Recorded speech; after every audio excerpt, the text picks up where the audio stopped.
Gentiana Sula, drejtuese e Autoritetit të Dosjeve, një institucion i ngritur dekadën e fundit për të hapur dosjet e ish sigurimit të shtetit, thot se janë hapur dosjet që lidhen me vrasjet e ndodhura në kufirin juglindor dhe atë verior, por po përgatiten 2 simpoziume të tjera për kufirin me Kosovën dhe atë jugor deri në Sarandë për të bërë publike përmasat e këtij krimi shtetëror. Për ata që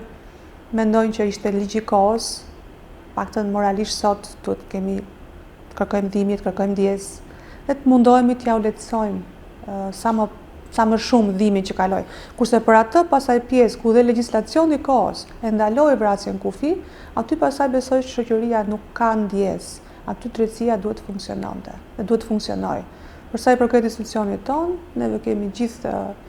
arkivën në dispozicion që tash e kemi evidentuar, e kemi sistemuar, e kemi krijuar koleksione, të cilat do të vijnë në ndihmë të familjarëve, qytetarëve që ato të avancojnë kauzën e drejtësisë tyre.